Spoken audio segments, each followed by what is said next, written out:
चक्रवर्ती सम्राट अशोक। अशोक महान। अशोक बिंदुसार का पुत्र था और चंद्रगुप्त मौर्य का पौत्र। बौद्ध ग्रंथ दीपवंश में बिंदुसार की 16 पत्नियों एवं 101 पुत्रों का जिक्र है। अशोक की माता का नाम शुभ्रदांगी था। बिंदुसार ने अपने सभी पुत्रों को बेहतरीन शिक्षा देने की व्यवस्था की थी, लेकिन उनमें सब में सबसे श्रेष्ठ और बुद्धिमान अशोक ही था। प्रशासनिक शिक्षा के लिए बिंदुसार ने अशोक को उज्जैन का सूबेदार नियुक्त किया था। अशोक बचपन से ही अत्यंत मेधावी था, वीर था। अशोक की गणना विश्व के महानतम शासकों में ऐसे ही नहीं की जाती। बिंदुसार ने अशोक को पहले तक्षशिला भेजा। अशोक ने वहां शांति स्थापित की और विद्रोह का दमन कर दिया।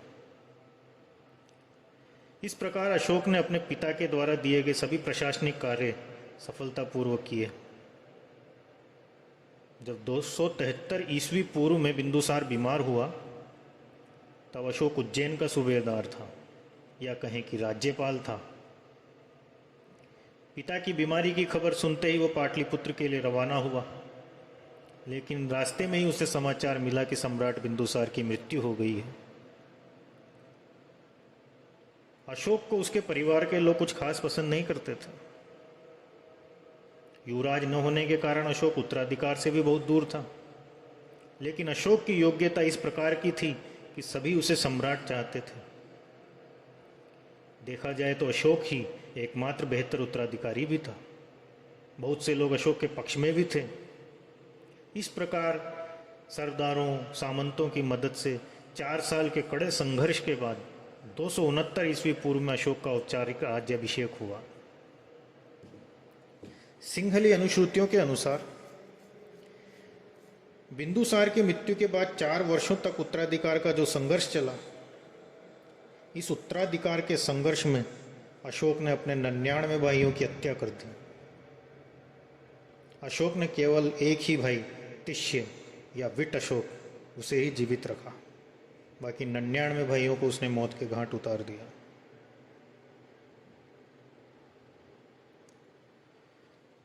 कहा जाता है कि सम्राट अशोक बचपन से ही शिकार के शौकीन थे। शिकार के शौकीन होने के कारण युद्ध नीति में भी उनकी यह योग्यता काम आई। कम उम्र में ही सम्राट ने उन्हें उज्जैन का शासन संभला दिया, तक्षशिला का विद्रोह दबाने भेज दिया। इस प्रकार राज्य चलाने के गुण उनमें आ गए थे। अवंती के शासन संभालते समय वे कुशल राजनीतिज्ञ के रूप में भी उभरे। उसी समय विदिशा की राजकुमारी शाक्य से उन्होंने विवाह कर लिया। शाक्य कुमारी देखने में अत्यंत सुंदर थी। शाक्य कुमारी से विवाह के पश्चात उनके पुत्र महेंद्र और पुत्री संघमित्रा का जन्म हुआ, जिन्होंने आगे जाकर बौद्ध धर्म का प्रचार प्रसार किया।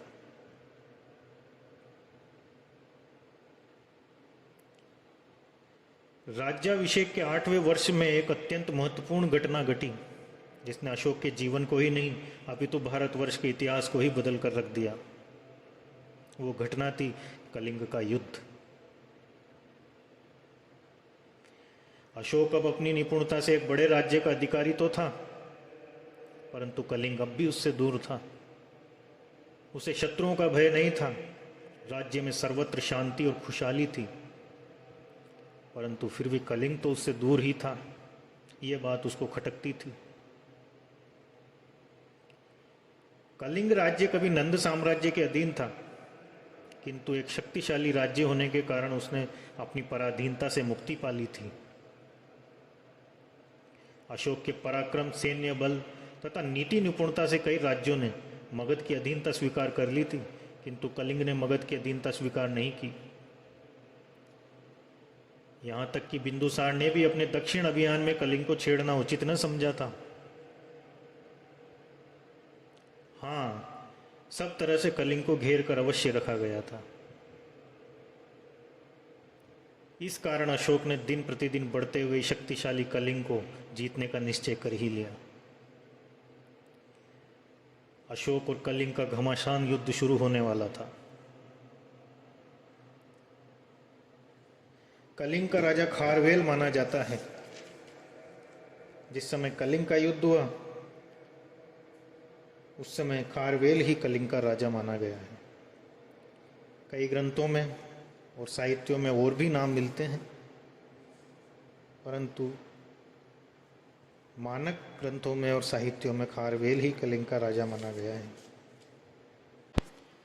अशोक ने कलिंग को परास्त तो कर दिया, किंतु इस युद्ध में 1 लाख से भी ज़्यादा लोग मारे गए और 1.5 लाख से भी ज़्यादा घायल हो गए, जो भी मरणासन अवस्था में ही थे। इस युद्ध में हुए भारी रक्तपात ने सम्राट अशोक को हिला कर रख दिया। उन्होंने सोचा, ये सब लालच का ही दुष्परिणाम तो नहीं? क्या युद्ध इतना विभीषक होता है? क्या युद्ध के ये परिणाम होते हैं?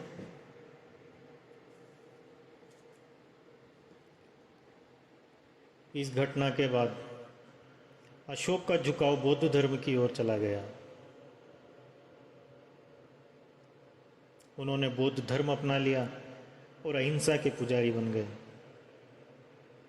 उन्होंने देश भर में बौद्ध धर्म के प्रचार के लिए स्तंभों और स्तूपों का निर्माण करवाया।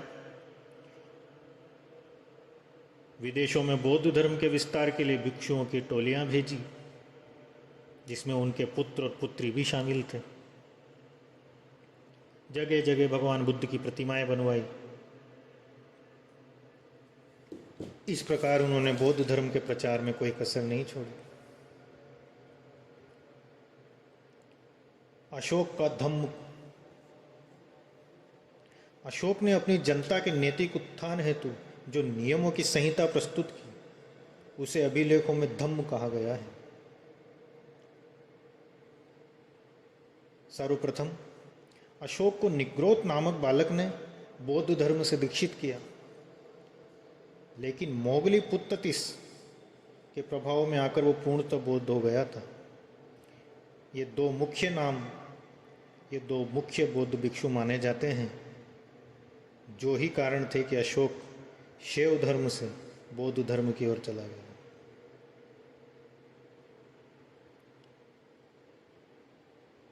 एक अन्य ग्रंथ दिव्यावदान के अनुसार उपभुक्त नामक ब्राह्मण ने अशोक को बौद्ध धर्म से दीक्षित किया था।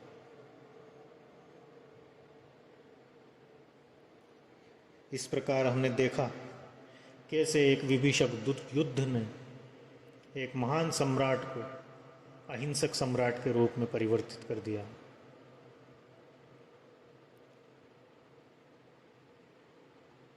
अशोक ने कई अभिलेख, कई स्तंभ और कई मूर्तियां बनवाई, जिनमें से कई आज भी मिलती हैं।